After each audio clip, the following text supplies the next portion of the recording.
All right, so let's start with some backgrounds. Now, obviously, you guys are here to attend the Chicago Python user group, so we cannot talk about background without speaking about some of the current state of Python. And I'm sure most of you would agree with me that the current state of Python, we're in a great state. It has stayed at the top of the TOB index for many years. As a matter of fact, I don't even recall when was the last time it dropped out of the top 3, right? It was your 3-time language of the year in the last 5 years. So that means in the year of 2018, 2020, and 2021, Python is your developer's favorite language. So celebrate that. Yeah. And as a general purpose language, it has many areas of application. Here on the right, I'm showing kind of 2 most outstanding ones, web development as well as like data science and machine learning. You can think of like DevOps, who script stuff very quickly using Python to automate their tasks.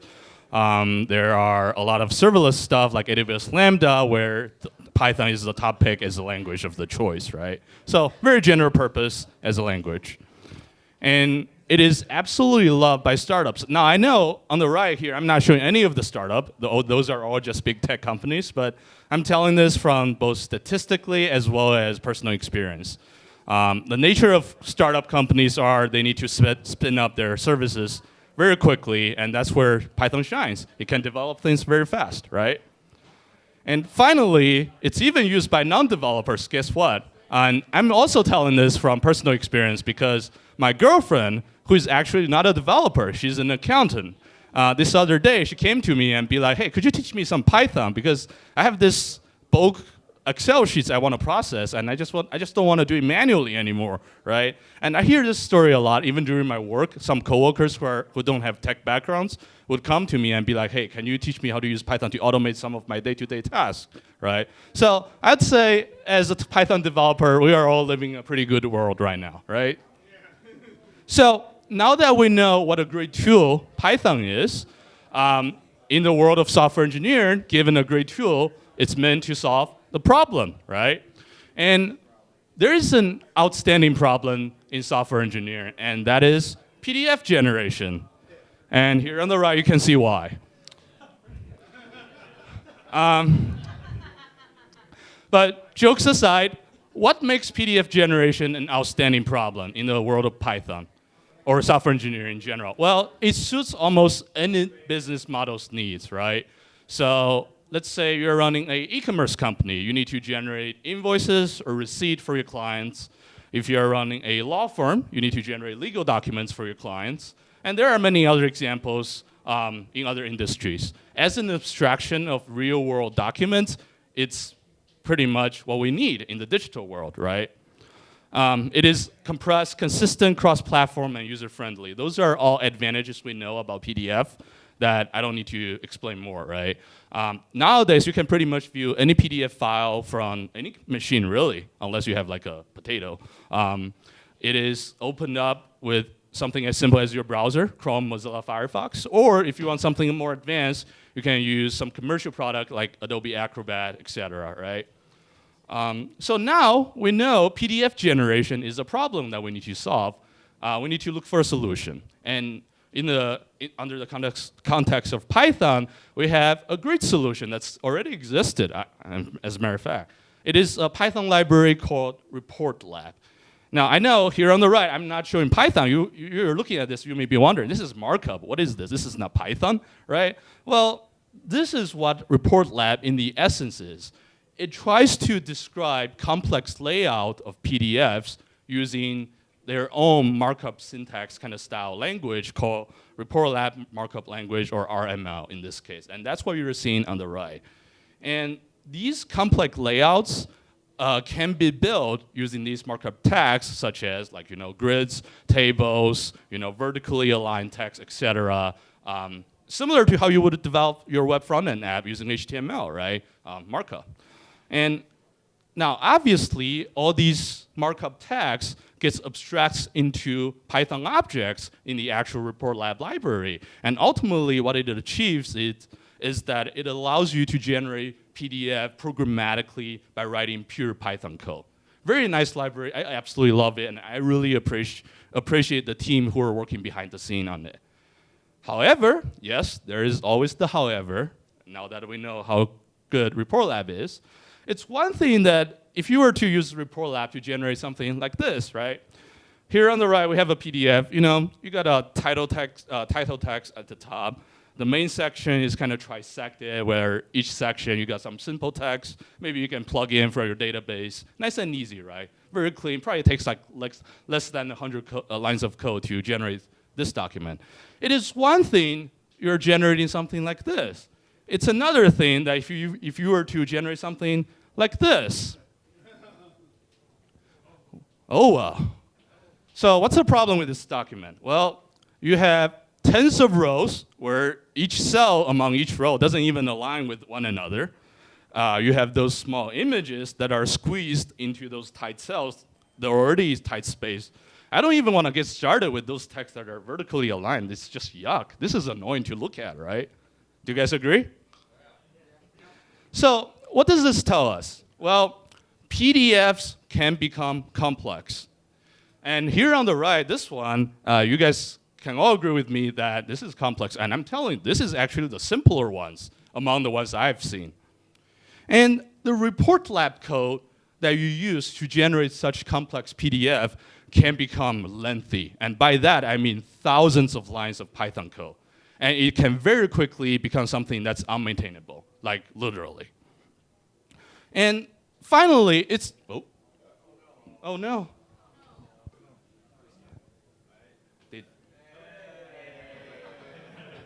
Are we good? No. We're just riding a roller coaster tonight, huh?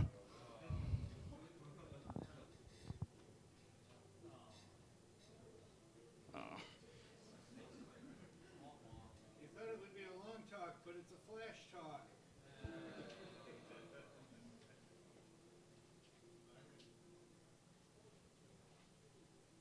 Oh, was that the confusion? I thought it was, I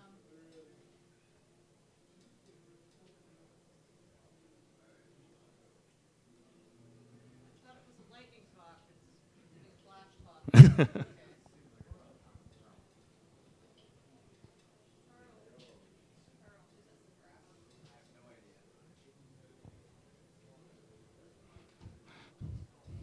I hope you guys are at least enjoying the party tonight while this is, getting fixed. Okay, the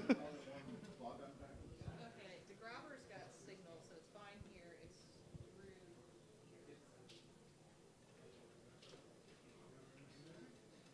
here. Oh, are we good? Okay, don't anyone breathe.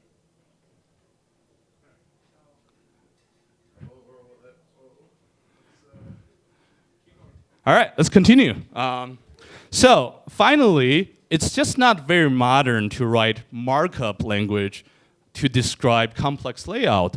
How do we know that? Well, we learned that from the world of front-end because that's why we invented React, Vue, and Angular.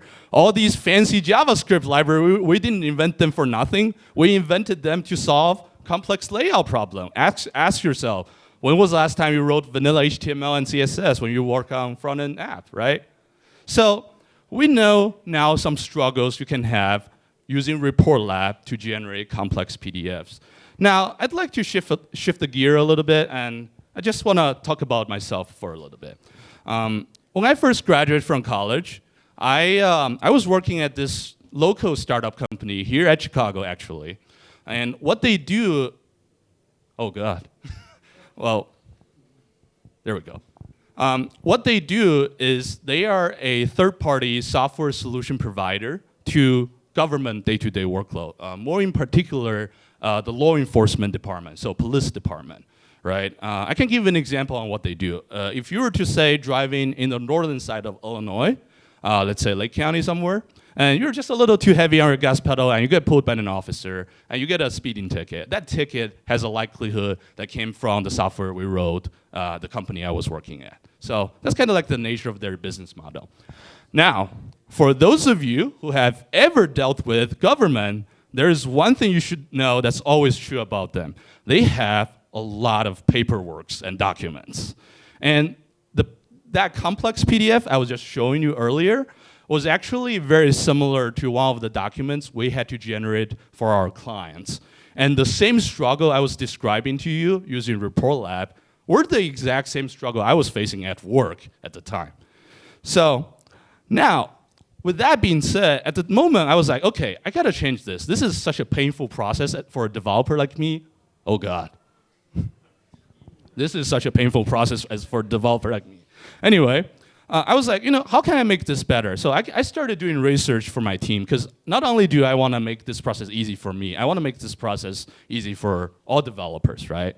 And the first thing that came to my mind is PDFForm. And here on the right, you can see an example, pretty typical. And I'm sure many of you have dealt with it at some point of your life, right? It used to be that when you go file your tax, those W-4 form or whatever form that you download and fill them out, those are PDF forms, right? When you apply for your US passport, the form you download from the government side, those are also PDF forms, right? So the moment I thought about that, I was like, great. If I have a complex PDF I need to generate, all I have to do is first prepare it into a PDF form and find a way to programmatically fill it, whether it be in checkbox, text field, radio button, etc. Right? If I can do that, I don't have to worry about the layout because the layout is already there, right? So now, in software engineering, if there's one thing that's true is that you should never reinventing wheels.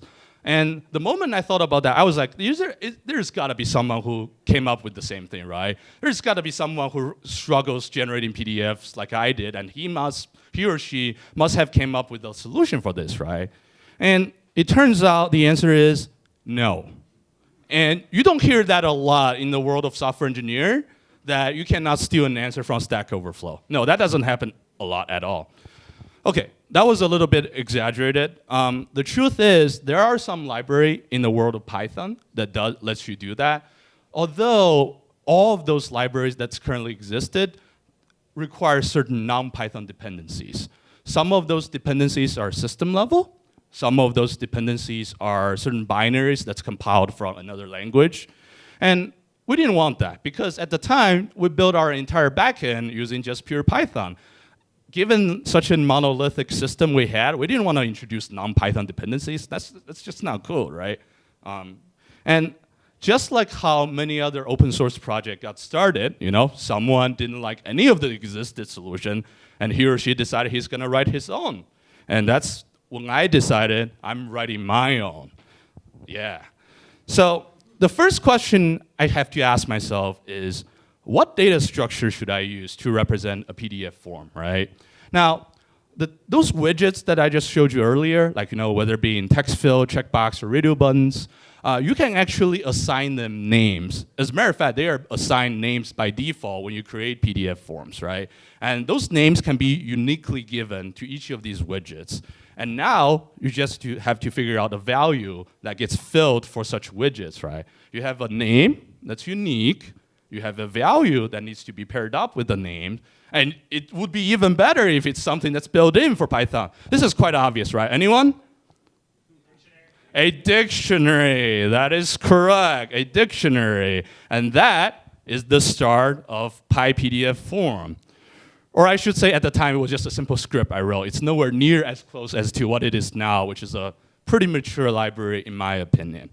But even at the ancestral stage of the script, in the essence, it already does what it's doing today. It fills a PDF form programmatically using a Python dictionary. And like what I said about all these existing libraries, I didn't like them about non-Python dependency. PyPDFForm, as well as all its dependencies, are pure Python. So you don't have to install any third-party binaries or whatever. You just pip install, and that's it. It's also got some miscellaneous functionalities you would find normally in any PDF library, such as draw images or merge multiple PDFs together, extract pages. Those are just some nice-to-have things you should always expect from any PDF library. I'd like to highlight this last bullet point for a bit. What do I mean by that? What do I mean by it clears the scope of development workflow for PDF generation? Well, before, with Report Lab, the process would be that your client gives you a PDF that they want you to generate, and now it is up to you, the developer, to script out the entire layout and the UI of the PDF, right? And I already explained how painful that process can be. It is tedious, it is time-consuming. Our time is worth better, right? Whereas now, with PiPDFForm, instead of you scripting out the layout is already there, because guess what? When you get a PDF from your client, your project manager or Scrum Master, whatever, he or she can use whatever favorite PDF form preparation tool they want, being Adobe Acrobat or some of the web-based one, to turn that document into a PDF form. Whereas you, as a developer, all you have to worry about is simply what data goes into the document, right? Nice and easy. You write probably less than 10 lines of code, and then it draws the clear scope. Leave the one who should be doing the layout where it should belong to, that being your client as well as your project manager. And you as a developer, all you have to worry about are data. Before we move on, any question? Excellent. So obviously, talk is cheap. Well, I skipped a slide, sorry. Obviously, talk is cheap, so I'm doing a live demo, live coding session for the next 10, 15 minutes. So bear with me on that. Let me just adjust my mic for a little bit. Can you guys hear me? All right. So here on my computer, I have this empty directory, called demo. It's got nothing in there, obviously. So the first step is obviously create a virtual environment. So let's go ahead and do that. And like what I explained earlier, for PiPDFForm, you don't need any third-party non-Python dependencies. So installing it is pretty easy. You just do pip install. That's it. And hopefully I get internet. There we go. And done. Now, I can show you guys how to prepare a PDF form from scratch, but we do have limited time, as well as there are many tutorials out there online. So I'm going to skip that step. Instead, I have this random, well, not so random PDF that I found online.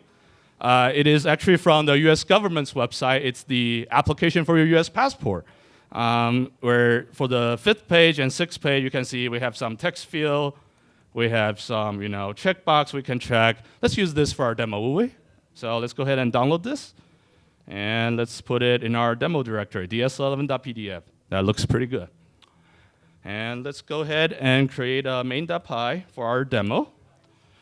And then to instantiate a PyPDFForm object, it's quite simple. First, we obviously have to import it, and just like you do with any Python library. And then let's create a variable called PDF. And instantiation of the PyPDFForm object takes one parameter, which is the PDF form template that we just downloaded. It takes 3 different types. It can take a file path, it can take an open file object, and finally, it can take a byte stream of the file that got read. In this case, we're just going to do a simple file path, so ds11.pdf. Okay? And that's it. You just had yourself your first PyPDFForm object. Now, the first thing you ask yourself when you get a PDF form is, what data should I use to fill it, right? And for that, I'm going to show you a somewhat experimental feature that I just recently developed called Preview. And you will know why that's experimental in just a moment. So what I'm going to do is first, I'm going to create an output file called output.pdf. Let's make it a writable mode under binary as F. Let's just name it. And what am I going to write to it is simply our PyPDFForm object dot preview. That's it. As simple as that. Let's go ahead and run this script. Python main.py. As you can see, that's down. So if we go back to our directory, you will see an output.pdf. Let's look at what it looks like. I always love Chrome for this. I don't like any other software, so I'm just going to open it up with Chrome. Sorry about that. And now, if we look at this, it looks like this. And now you know why it's experimental. So let me explain this a little bit. This would look much cleaner on a simpler PDF form. Obviously, this one is not so simple. It's got all these widgets on there. That's why it's all meshed together. But what the preview is intended to do is it's supposed to mark the names of each widgets on top of it in red, in curly braces. I don't know why the curly braces, but I just decided to do so. So for example, here you have a text field, which has a name, applicant first name. And that is the key to your dictionary that you use to fill the PDF form, right? This is obviously too ugly to look at. So I'm going to show you a more mature way to look at this, which I don't know how many of you are aware of this. Python dictionary, in most cases, are in the essence just JSON object, right? So PiPDFForm does give you the ability to look at the JSON schema that describes the dictionary or the JSON object of which you fill your PDF form with. So let's look at that, how that works. So first, I'm going to import pprint so that our JSON schema can look prettier than just a random string. And all I'm going to do is just do pprint pdf.generate schema. That's a method you can invoke to look at the JSON schema of the dictionary. Let's go ahead and run this. And there you go. We have ourselves a JSON schema. So let's look at this more closely. For example, applicant first name, the text field we just looked at, it has a type of string. So what that's telling you is that is a text field because you are putting text into that, right? And it has a maximum length of 17. That means only up to 17 characters can you fill to that text field. And we can see that from the actual document because guess what? It only takes up to 17 characters. How nice is that? Let's look at another one. How about this? Applicant changing gender. I don't know why they name it like that, but this one has a type of Boolean. So it takes a true or false. Can you guys guess what that is? That is a checkbox. That is correct. So when you set that value to true, it means checking the checkbox. And if we look at this value on our quote-unquote experimental preview, you will see that it highlights the checkbox. Can you guys see it? Yeah. Let's look at another one. Let's say this one, card status. This one has a type of integer with a maximum value of 3. What this is telling us is this is a radio button group where it has 4 different selections. So you can pick 0 to 3, right?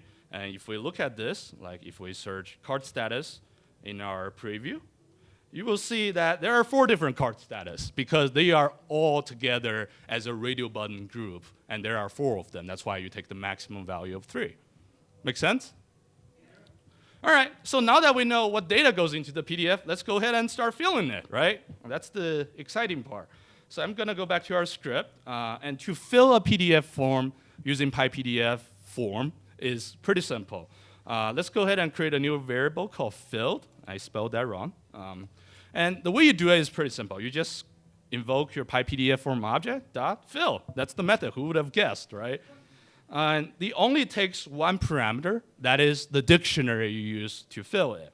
So let's go ahead and fill those 3 widgets we just went over, right? So the first one being applicant first name.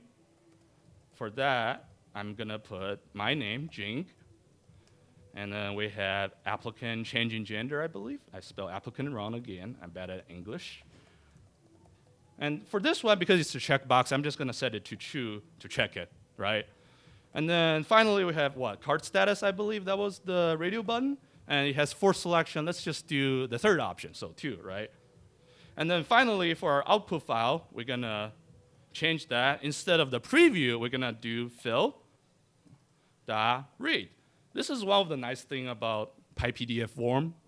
The object itself does implement itself similar to a file object. And this is handy when you interact with APIs such as like AWS S3, where they expect you to have like a file type object. You don't have to create your own. You can just straight up use PyPDFForm object.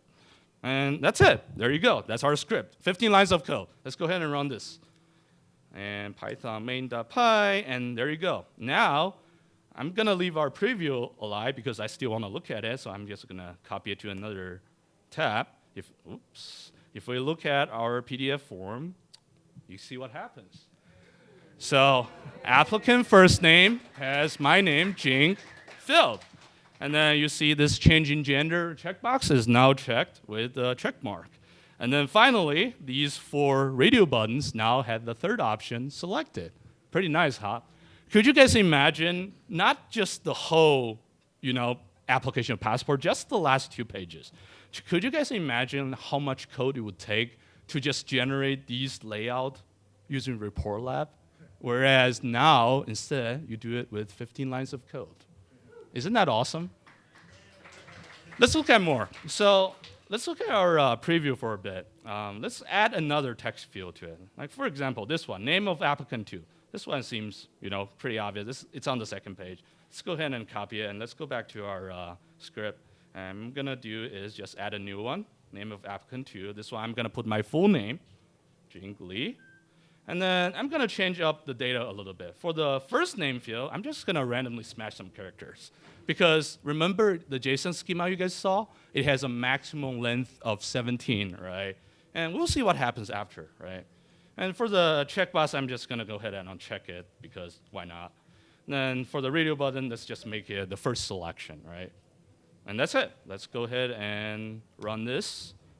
And if we refresh it, you will see that because the text field only takes up to 17 characters, everything after the 17th character of the string we put will be deprecated.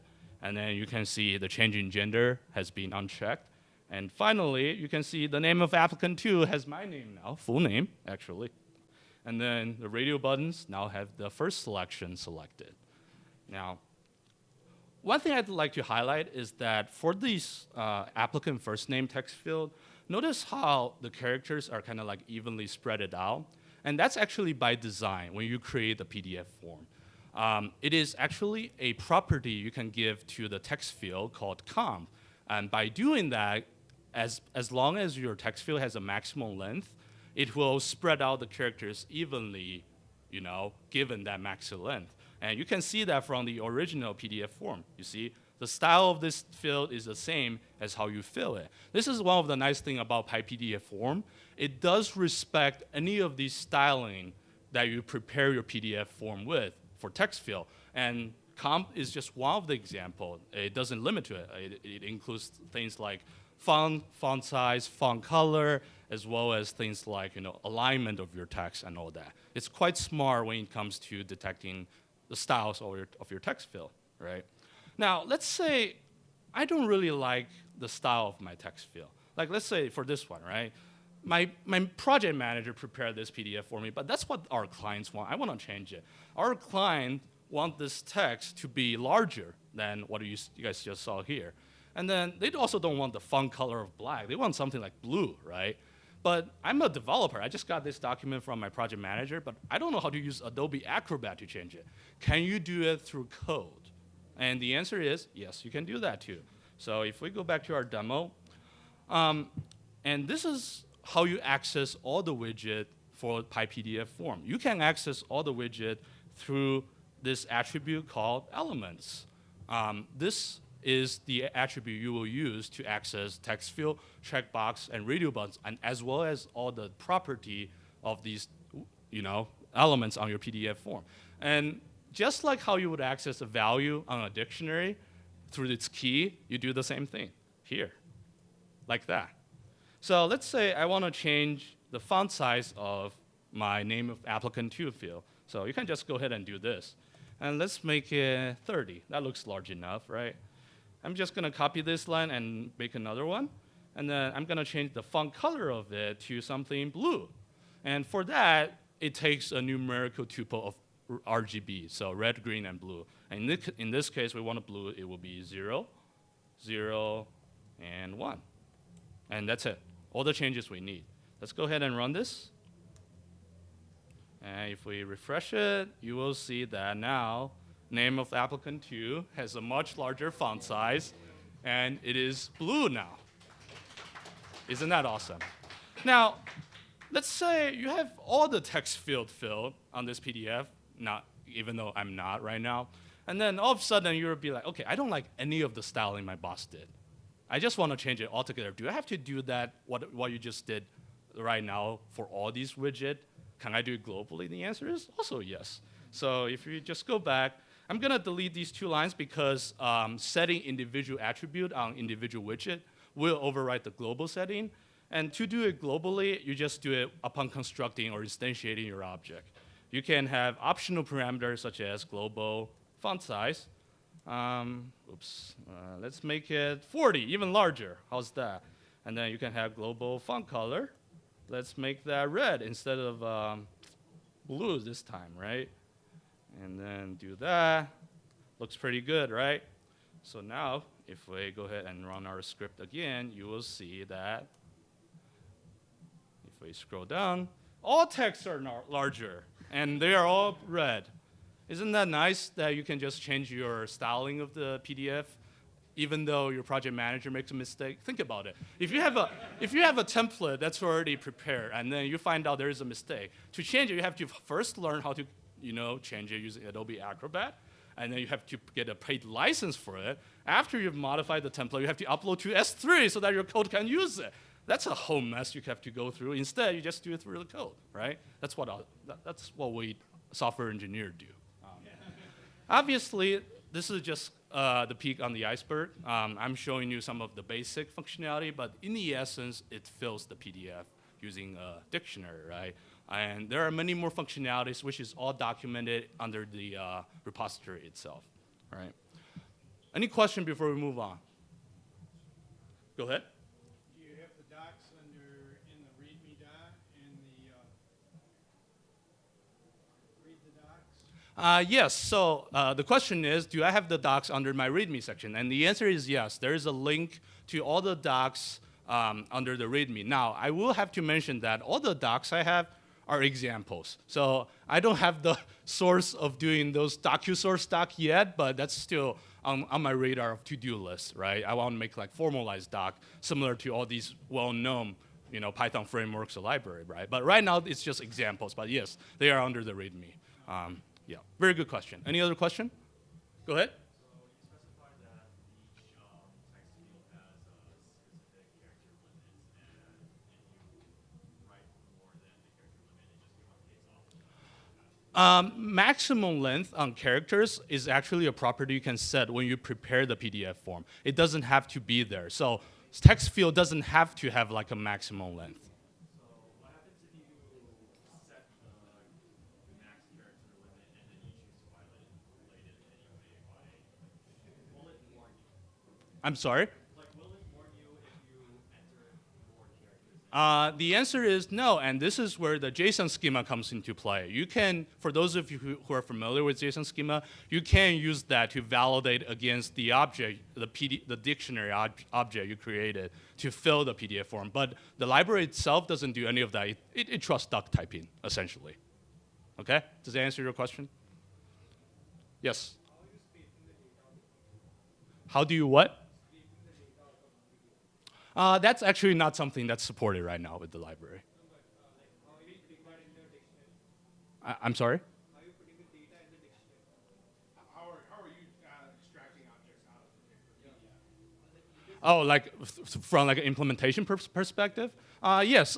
Again, I didn't implement this from scratch. So there are certain third-party dependency I depend on to kind of essentially, PDF objects are kind of like dictionary as well, and there are certain keys that direct you to all these widgets, and that's how I extract these property out of the PDF. Does that answer your question? Okay. Any other question?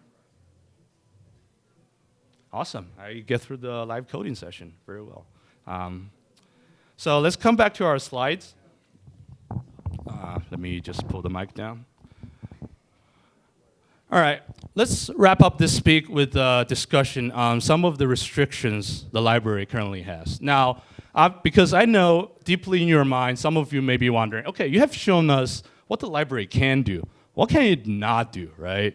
And the first and foremost restriction of the library is that it does require, upon instantiation, a static PDF form template, like what you guys just saw from the demo, right? And it cannot handle things like dynamic sections. So here on the right, you guys can see a pretty typical invoice document you would generate at any company, right? Do you guys notice that middle section where it's got a list of items? And that's what I meant by dynamic sections. It grows as you insert more data for that section, and it grows less as you have less items, right? And that's like a dynamic section. That's not something PyPDFForm can handle. I mean, sure, you can, let's say, if you know your business will almost always guarantee to have like less than 15 items on the invoice, you can put like 15 different text field, vertically, and then to make it work. It will probably work for your business. But the point I'm trying to get is it's not flexible, right? For these kind of dynamic sections, you will have better luck with Report Lab, where it does let you to programmatically add or remove sections, right? However, you can combine the two. So if you have dynamic sections, use Report Lab.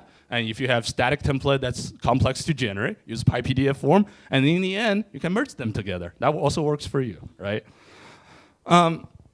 Obviously, in the demo, like we just saw, the library currently only support certain most common widgets that you can see. So namely, text field, checkbox, radio buttons, drop-down, paragraph. Those are the ones I can remember, the most outstanding ones. Now, I would like to say, though, those most common widgets are probably 99% of the use case of the PDF form, because most people fill them only caring about the text field or checkbox or whatever, right? But there are more widgets that's currently not supported. For example, image field. This is something you can create using Adobe Acrobat, where it will create kind of like a rectangular section on your PDF, and by clicking on it, you can browse your disk and then upload an image and draw it on the PDF. That's not something that's currently supported by the library. And there are many more widgets out there that's less known but not supported by the library. So that's another restriction.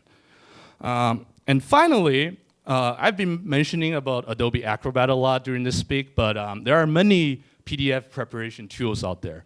Some of them are like Adobe Acrobat Commercial, like you have to pay for them.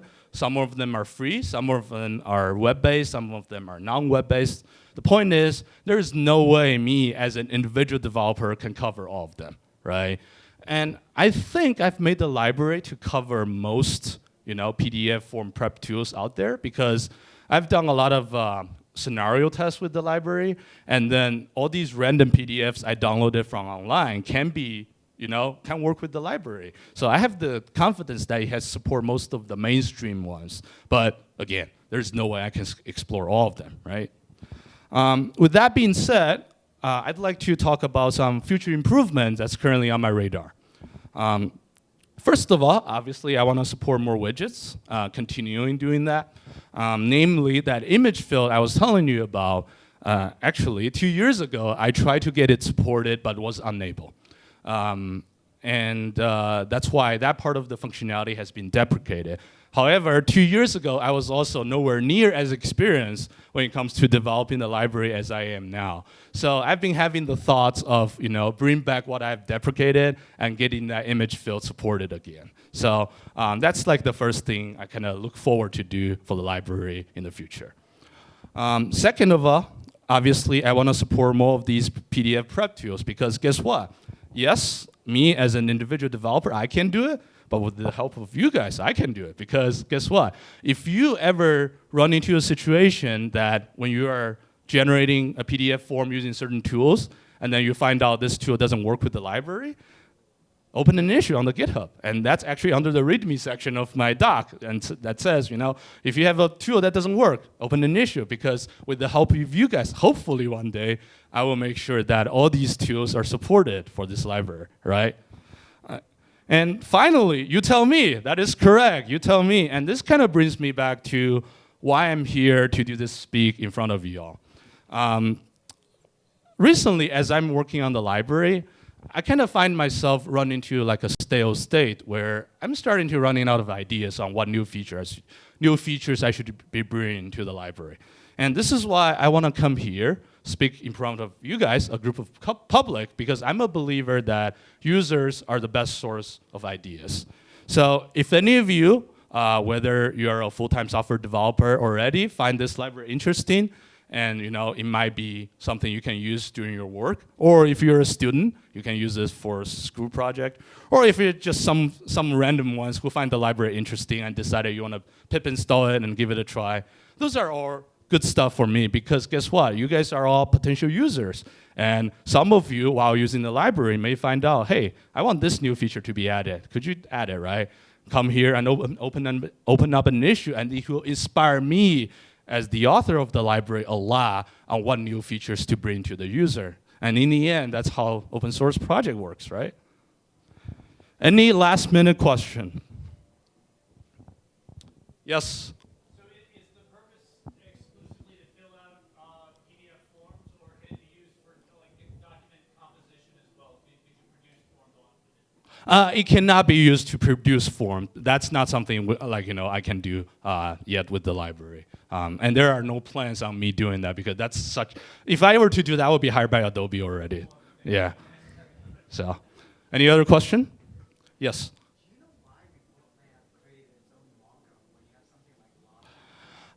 Personally, I find the Report Lab markup language very helpful. I don't know what the reason is behind it, but I think their purpose is to create some kind of like a compiler kind of in a sense, where it's easier for a user to generate PDF with something that developers are more familiar with instead of like PDF, the stream. I don't know if if any of you have ever viewed a PDF using like a notepad or something. The stream itself is very ugly. It's got all these standards that's built in. It's not very user-friendly. Whereas with the markup language, with all these tags, it's easier to view these layout, similar to how you would see like HTML code, right? Now, it will still get ugly once you get lengthy, like complex PDF, which is why I'm building this to make it even simpler, right? Does that answer your question? Why is an example of LaTeX? It is a markup language. Yeah.